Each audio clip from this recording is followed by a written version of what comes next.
माँ मनसा ITI YouTube channel में आपका बहुत बहुत स्वागत है दोस्तों।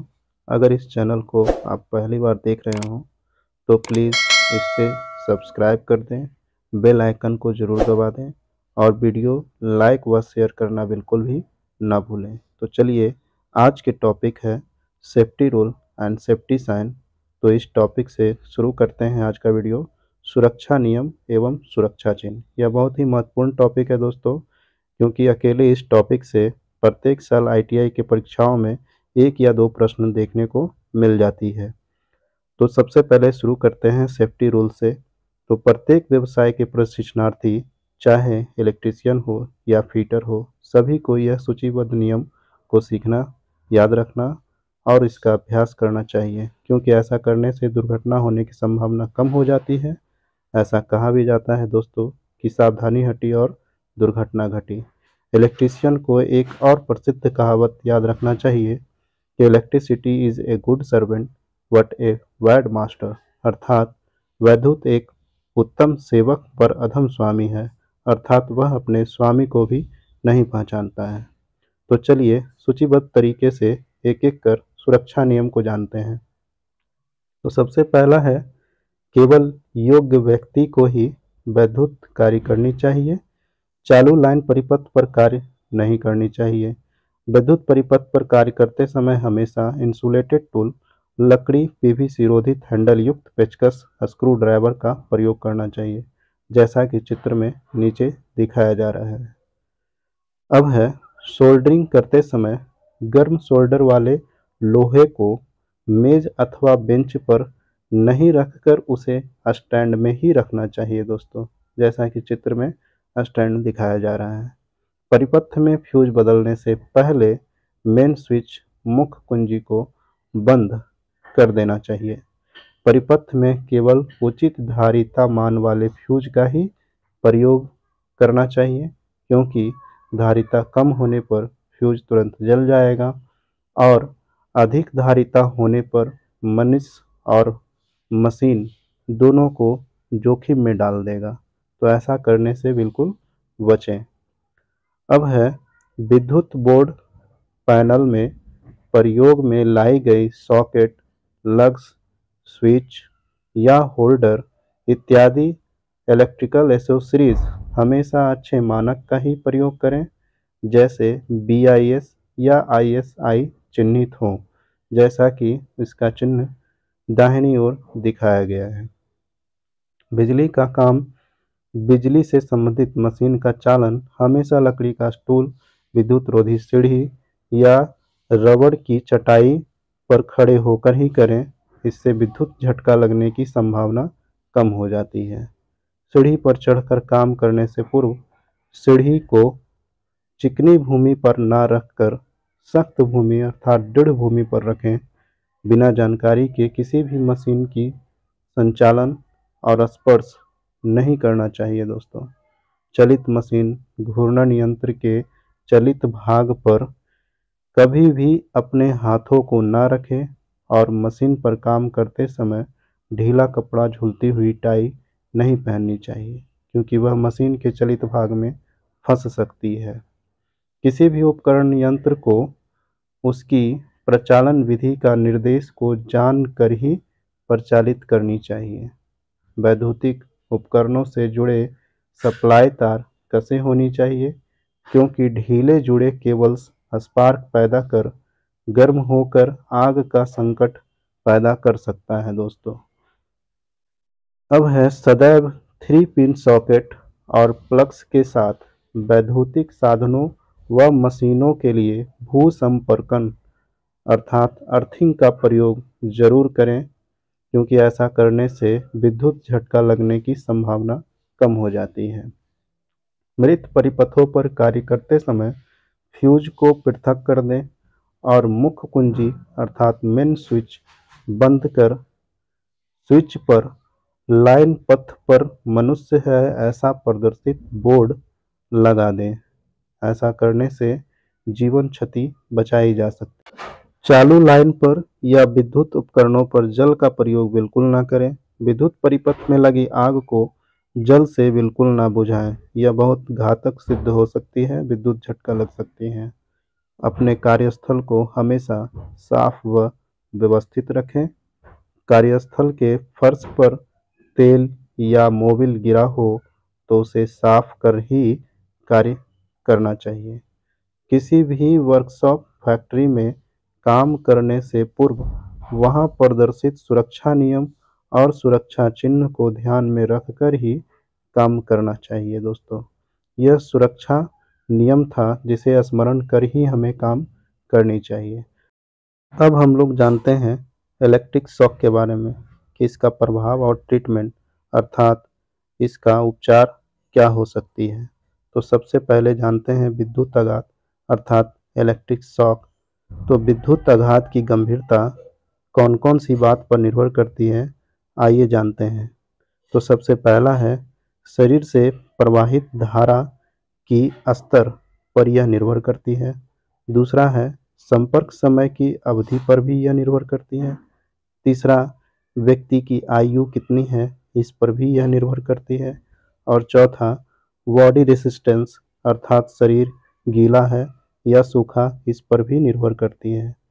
अब जानते हैं इलेक्ट्रिक शॉक के इफेक्ट के बारे में अर्थात विद्युत आघात के प्रभाव क्या क्या हो सकते हैं।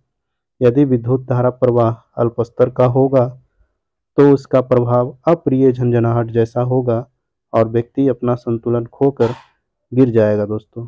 यदि धारा प्रवाह का स्तर अधिक होगा तो व्यक्ति गिर जाएगा और उसे भयंकर चोट लग सकता है। साथ ही साथ विद्युत संपर्क वाले स्थान पर चमड़ी जल जाने की संभावना होगी दोस्तों।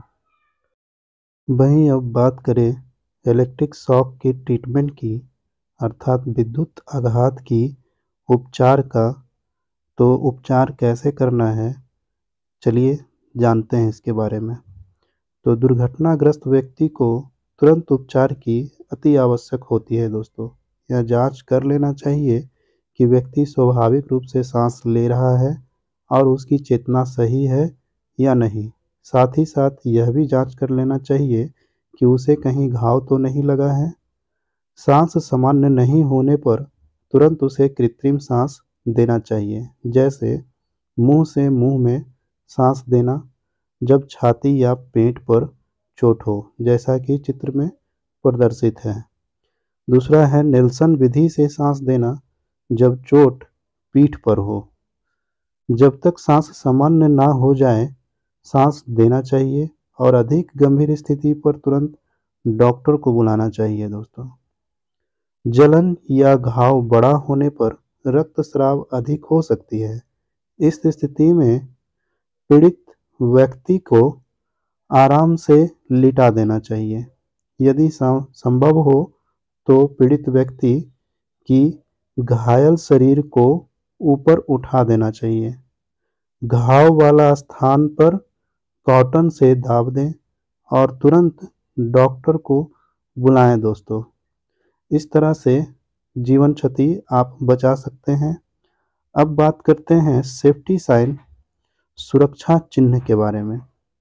तो सुरक्षा के लिए नियोक्ता और कर्मचारी दोनों ही सामान्य रूप से उत्तरदायी होते हैं दोस्तों। इसके लिए कार्यस्थल पर, कार्यशाला में या सड़क पर जाते समय विभिन्न प्रकार के सुरक्षा चिन्ह देखने को मिल जाती हैं, जिसका पालन करने से जहां हम सुरक्षित रह सकते हैं वहीं दूसरों को भी दुर्घटना से बचा सकते हैं। इन सुरक्षा चिन्हों को 4 विभिन्न श्रेणियों में रखा गया है। प्रत्येक चिन्ह का अलग अपना एक मानक आकृति एवं रंग होता है। तो चलिए एक एक कर पहले जान लें कि कौन कौन से सुरक्षा चिन्ह होते हैं। तो सबसे पहला है प्रोहिबिशन साइन, जिसे हिंदी में निषेधात्मक चिन्ह कहते हैं।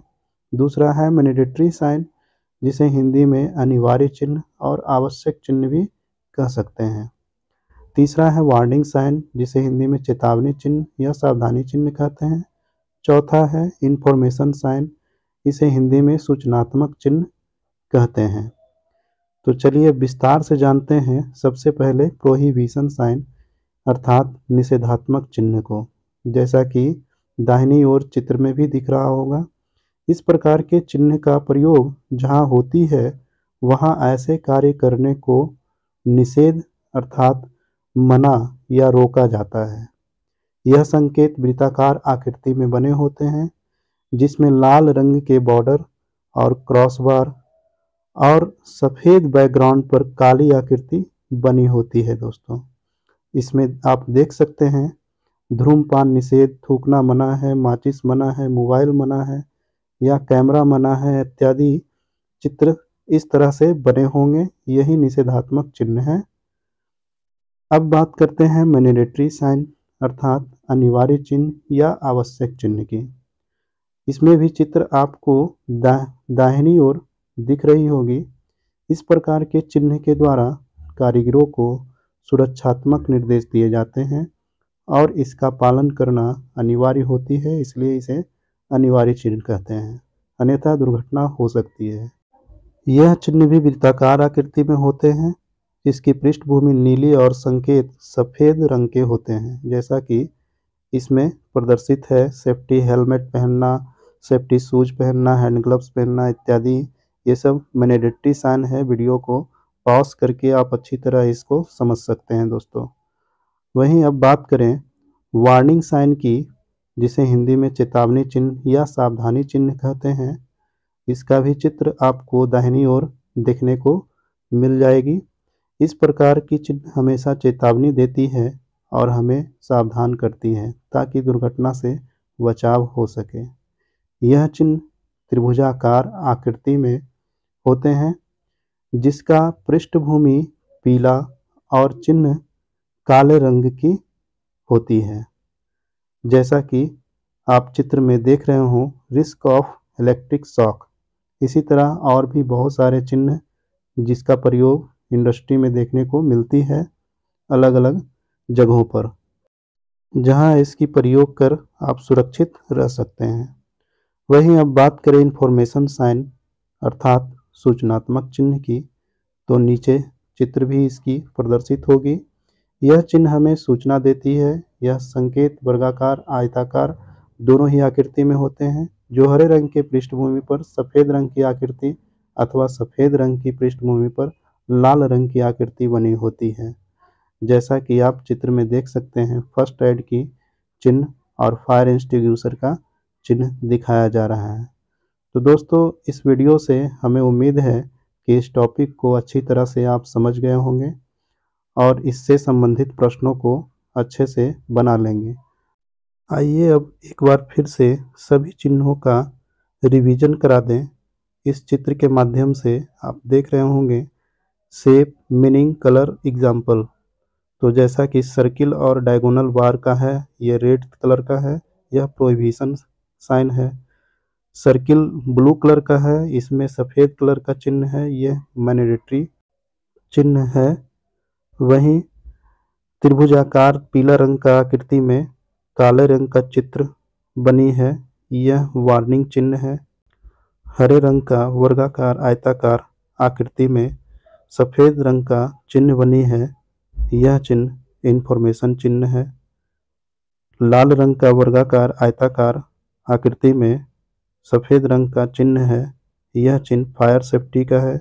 यह भी चिन्ह इंफॉर्मेशन साइन के अंतर्गत ही आती है दोस्तों। तो बने रहें वीडियो में और इस चैनल पे, और मिलते हैं इसी तरह के एक और अगले टॉपिक टाइप्स ऑफ फायर और वर्किंग ऑफ फायर एक्सटिंग्विशर के साथ। Wish you all the best for the watching. Thank you very much दोस्तों।